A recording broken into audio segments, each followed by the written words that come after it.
नमस्कार, मी संजय वैशंपायन. KTV मराठीच्या कोकण वार्तामध्ये आपलं स्वागत. प्रथम एक नजर आजच्या ठळक घडामोडींवर.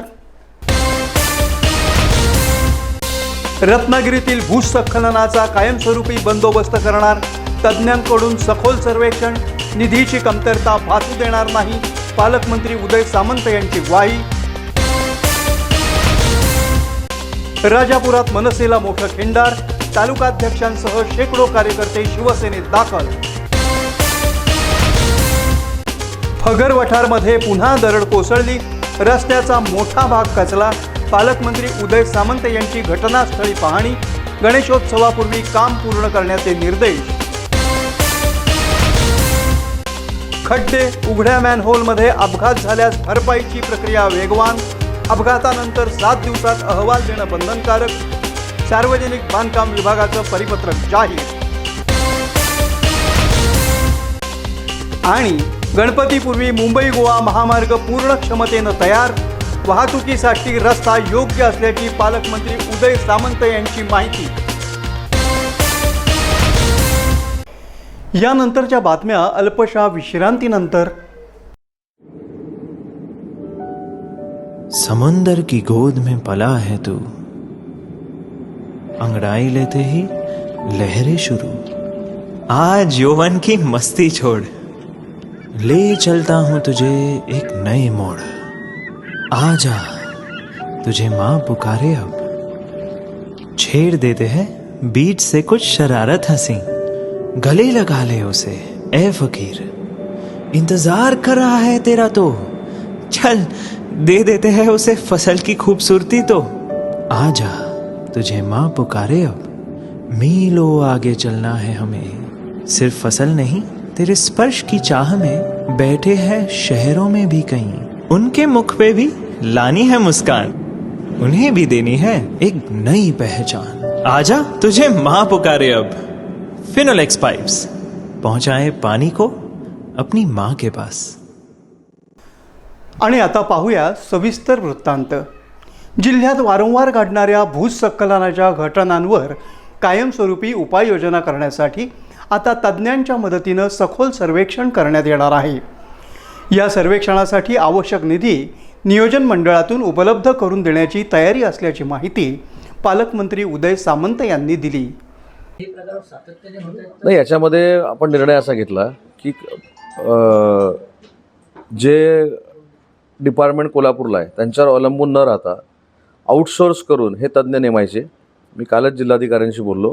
त्याला जे काय 5-10 लाख रुपये लागतील ते नियोजन मंडळातनं मी स्वतः पालकमंत्री म्हणून द्यायला तयार आहे. परंतु पूर्ण जिथं लँडस्लाईड होत आहेत त्या लँडस्लाईड होणाऱ्या ठिकाणचा सर्वे या तज्ज्ञांनी केला पाहिजे आणि ते आउटसोर्स करून सुद्धा देखील आपण करू शकतो. आपण एका त्या तज्ज्ञावर अख्खा जिल्हा आणि कोल्हापूर जिल्हा ठेवला आहे, तर त्याच्यामध्ये 5-6 लोक मी आउटसोर्स घ्यावे म्हणून काल जिल्हाधिकाऱ्यांना सांगितले. तुमच्या प्रश्नातच उत्तर आहे. कोकण रेल्वे ज्यावेळी झाली त्या कोकण रेल्वे झाल्यापासून जवळजवळ 6 ते 7 वर्ष लँडस्लाईड होत होती. टप्प्याटप्प्याने ते कशा पद्धतीनं थांबवायचं ह्याच्यावर रिसर्च झाला, कोकण रेल्वेने केला आणि ती लँडस्लाईड 100% थांबली.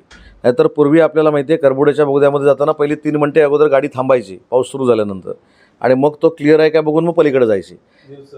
न्यूजला सगळेच जेवढे आपले जे आहेत त्याच्यामुळं आपली जर्नी देखील होती ती 10-10, 12-12 तासाची व्हायची. त्याच पद्धतीनं हायवेवर हे ज्या काही लँडस्लाईड होत आहेत त्याच्यावर अभ्यास करावा लागेल. काल परवाचा नॅशनल हायवे झालेला आहे, त्यामुळे त्यावर अभ्यास करून भविष्यात लँडस्लाईड होणार नाही याची कोकण रेल्वेसारखीच दक्षता सार्वजनिक बांधकाम विभाग घेणार नक्की. रत्नागिरी शासकीय विश्रामगृह इथं आयोजित पत्रकार परिषदेत ते बोलत होते. जिल्ह्यातील भूस्खलन प्रवण भागांचा अभ्यास करून त्यावर कायमस्वरूपी उपाययोजना करण्याच्या दृष्टीनं हे सर्वेक्षण महत्त्वाचं ठरणार आहे. दरम्यान भाजपचे माजी जिल्हाध्यक्ष राजेश सावंत यांच्या निधनाबद्दल प्रतिक्रिया व्यक्त करताना उदय सामंत भावूक झाले.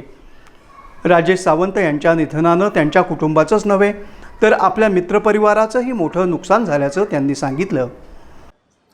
मी स्वतः नांदेडवरनं राजेश सावंतांचं हे कळल्यानंतर मी रत्नागिरीमध्येच होतो. 20-22 वर्ष आम्ही राजकारणामध्ये एकत्र काम केलं. त्याच्या अगोदर कॉलेजमध्ये देखील आम्ही एकत्र कॉलेजला होतो. त्याच्यानंतर क्रिकेट देखील आम्ही एकत्र खेळलो. राजकीय मतभेद आमच्यामध्ये नक्की झाले, परंतु राजेश सावंतांनी उदय सामंतचं कधी वाईट होऊ नये आणि उदय सामंतांनी राजेश सावंतचं कधी वाईट होऊ नये ही प्रिकॉशन आम्ही मित्र म्हणून घेतलेली होती. आणि अजून एक तुम्हाला आश्चर्यकारक गोष्ट सांगतो, की एक ऑडिओ क्लिप प्रसिद्ध झाली. विजय चौधरी नावाचा एक कोणतरी माणूस आहे आणि कोणतरी आमदार आहेत. त्या दिवशी 8:33 म्हणजे जायच्या आधी 24 तास राजेश सावंतांचं आणि माझं बोलणं झालं. राजेश सावंतांनी माझ्या समर्थनार्थ स्टेटस देखील ठेवला. ही आमची मैत्री होती आणि म्हणून त्यांच्याच कुटुंबाचं नुकसान झालं असं नाही, आमचं देखील मित्रपरिवाराचं नुकसान झालेलं आहे. यावेळी मुंबई गोवा महामार्गाच्या कामाबाबतही सामंत यांनी माहिती दिली. गणपती उत्सवाच्या पार्श्वभूमीवर महामार्ग वाहतुकीसाठी योग्य असून लोकांना आवश्यक असलेल्या पद्धतीनं रस्ता पूर्ण असल्याचं त्यांनी सांगितलं. मुंबई गोवा महामार्ग मी स्वतः आता गाडीनं प्रवास करतो, त्याच्यामुळं काही चिपळूण नंतरचा जो भाग आहे म्हणजे सावर्ड्यानंतरचा जो भाग आहे तेवढंच काम शिल्लक आहे. लांजाचा काही भाग शिल्लक आहे म्हणजे ब्रिज शिल्लक आहे. बाकी पूर्ण रस्ता अगदी गणपतीच्या अगोदर जसा आवश्यक आहे लोकांना तशा पद्धतीनं पूर्ण झालेला आहे. नाही, मी आता इथनं निघालो तर 4.5 तासामध्ये पनवेलमध्ये पोचतो. म्हणजे इथनं मी 2 तासामध्ये महाडला जातो आणि महाडवरनं माणगावला जर ट्रॅफिक नसेल आणि इंदापूरला नसेल तर 4 तासामध्ये पनवेलला जातो. इतका रस्ता व्यवस्थित आहे. आणि इव्हन कोल्हापूरचा रस्ता देखील इथून तुम्ही आता जर निघाला तर बरोबर पाऊण तासामध्ये आंबामध्ये असता. मलकापूरचा बायपास आणि माझ्या माहितीवर याचा ना बांबवड्याचा बायपास हा जर झाला तर मी अतिशयोक्ती सांगत नाही, रत्नागिरीच्या या रेस्ट हाऊसपासनं महालक्ष्मीचं देऊळ हे फक्त 1.5 तासावर येणार आहे. आणि तो जर टनेल झाला आंबा घाटाचा तर 1.25 तासावर येणार आहे. तसंच रत्नागिरी शहरातील सांडपाण्याचा प्रश्न सोडवण्यासाठी 29 कोटी रुपये खर्च करून नवीन सांडपाणी प्रक्रिया प्रकल्प अर्थात STP उभारण्यात येणार असल्याची माहितीही पालकमंत्री उदय सामंत यांनी दिली. या प्रकल्पामुळे रत्नागिरी शहरातील सांडपाण्याच्या व्यवस्थापनाला मोठी मदत होणार असल्याचं त्यांनी स्पष्ट केलं. रत्नागिरी शहरासाठी 29 कोटी रुपये खर्च करून आपण नवीन STP प्लांट तयार करतो आहे, जेणेकरून सांडपाण्याची जी व्यवस्था आहे आणि ज्या काही तक्रारी रत्नागिरीकरांच्या होत्या त्या आता त्याच्यातनं दूर होतील. तर मी काल स्वतः आंबा घाटामध्ये त्याची पाहणी केली. ती खऱ्या अर्थानं नैसर्गिक आपत्ती आहे आणि दरवर्षी त्याला आपण सामोरं जातो.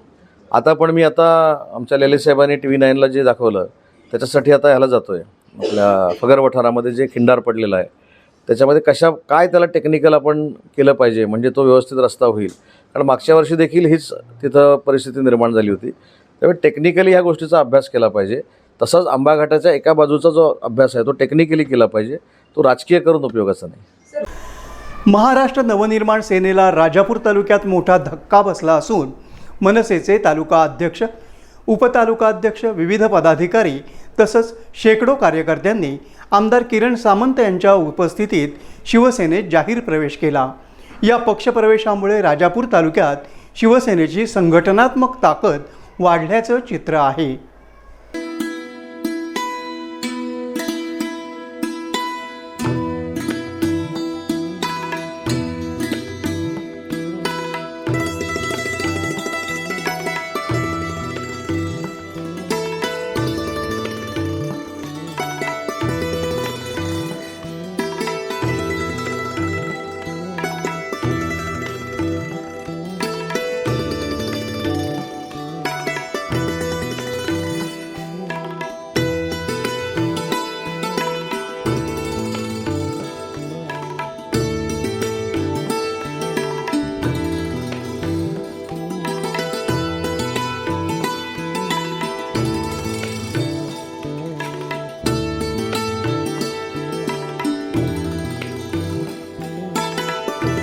राजापूर इथं झालेल्या प्रवेश सोहळ्यात आमदार किरण सामंत यांनी नव्यानं शिवसेनेत दाखल झालेल्या कार्यकर्त्यांचे भगवी शाल आणि पुष्पगुच्छ देऊन स्वागत केलं.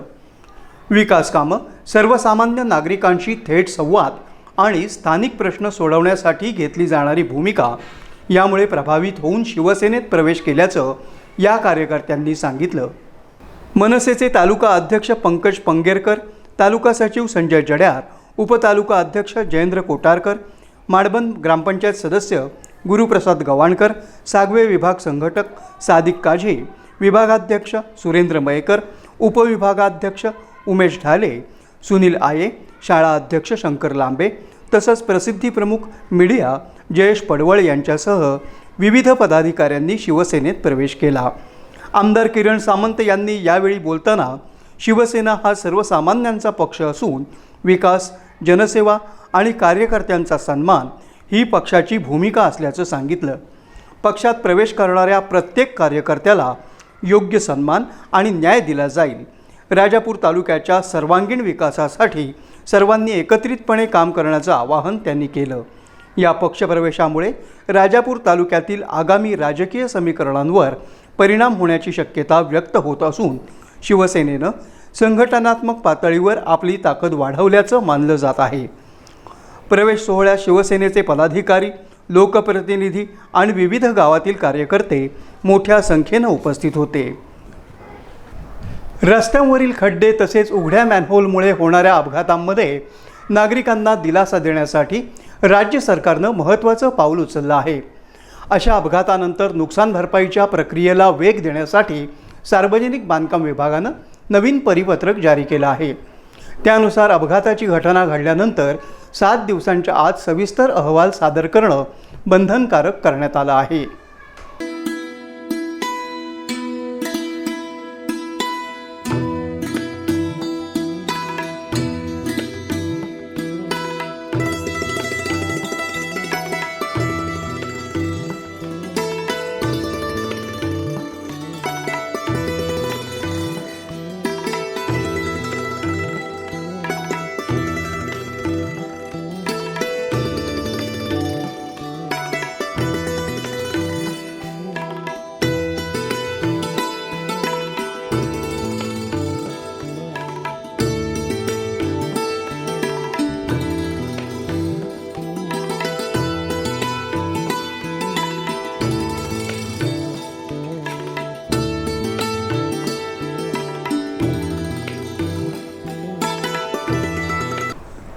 मुंबई उच्च न्यायालयाच्या निर्देशानुसार हा निर्णय घेण्यात आला आहे.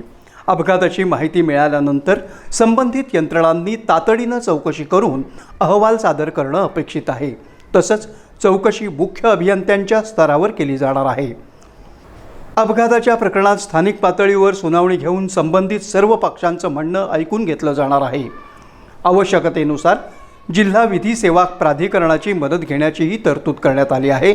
या प्रक्रियेचा नियमित आढावा घेण्यासाठी दर महिन्याला बैठक घेणंही बंधनकारक करण्यात आलं आहे.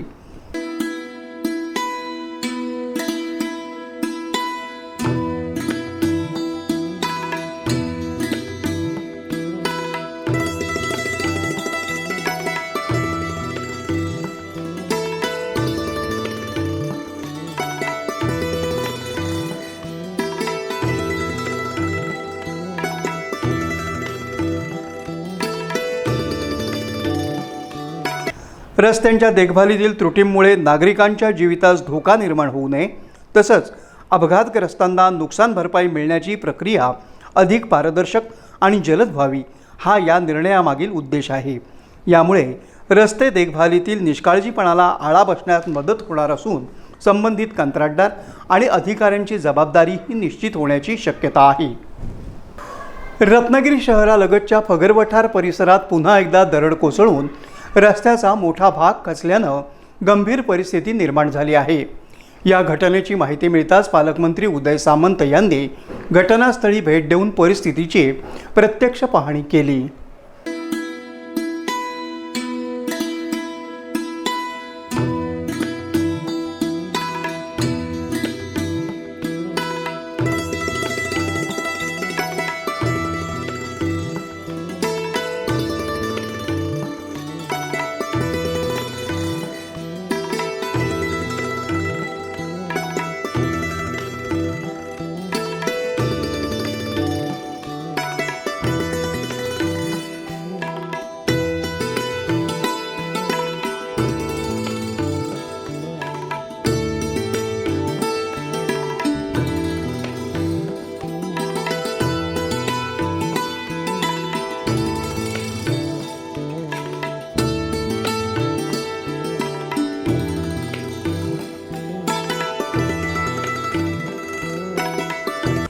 दरड कोसळल्यामुळे संबंधित रस्ता वाहतुकीसाठी बंद करण्यात आला असून परिसरातील नागरिकांमध्ये भीतीचं वातावरण निर्माण झालं आहे.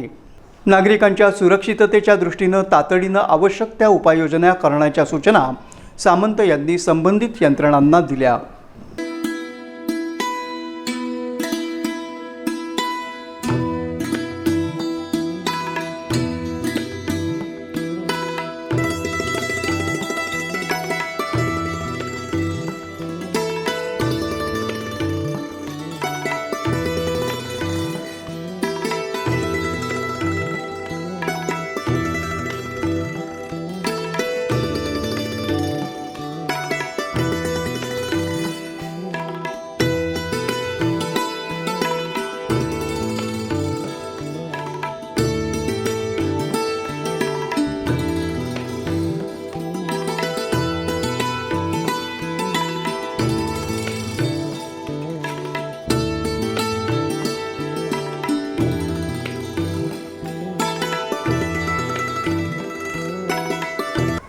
दरड कोसळण्यास तसंच रस्ता खचण्यास नेमकं कोण जबाबदार आहे याची चौकशी करण्याचे आदेशही पालकमंत्री सामंत यांनी दिले. तसंच रस्त्याच्या दुरुस्तीचं काम तातडीनं सुरू करून गणेशोत्सवापूर्वी पूर्ण करावे असे स्पष्ट निर्देश त्यांनी संबंधित अधिकाऱ्यांना दिले. दरम्यान परिसरातील नागरिकांच्या सुरक्षिततेला प्राधान्य देत धोकादायक ठिकाणी आवश्यक प्रतिबंधात्मक उपाययोजना करण्याचे निर्देशही देण्यात आले आहेत. रस्त्याची तातडीनं दुरुस्ती होऊन वाहतूक पूर्ववत होण्याची अपेक्षा नागरिकांकडून व्यक्त होत आहे. पुन्हा एक नजर आजच्या ठळक घडामोडींवर.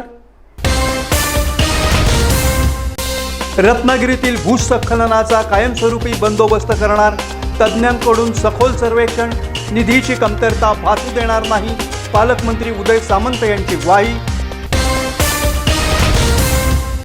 राजापुरात मनसेला मोठं खिंडार, तालुकाध्यक्षांसह शेकडो कार्यकर्ते शिवसेनेत दाखल. फगर वठारमध्ये पुन्हा दरड कोसळली, रस्त्याचा मोठा भाग खचला, पालकमंत्री उदय सामंत यांची घटनास्थळी पाहणी, गणेशोत्सवापूर्वी काम पूर्ण करण्याचे निर्देश. खड्डे, उघड्या मॅनहोलमध्ये अपघात झाल्यास भरपाईची प्रक्रिया वेगवान, अपघातानंतर 7 दिवसात अहवाल देणं बंधनकारक, सार्वजनिक बांधकाम विभागाचं परिपत्रक जाहीर. आणि गणपतीपूर्वी मुंबई गोवा महामार्ग पूर्ण क्षमतेनं तयार, वाहतुकीसाठी रस्ता योग्य असल्याची पालकमंत्री उदय सामंत यांची माहिती. याबरोबरच आजचं हे बातमीपत्र संपलं. पुन्हा भेटूया पुढील बातमीपत्रात. तोपर्यंत नमस्कार.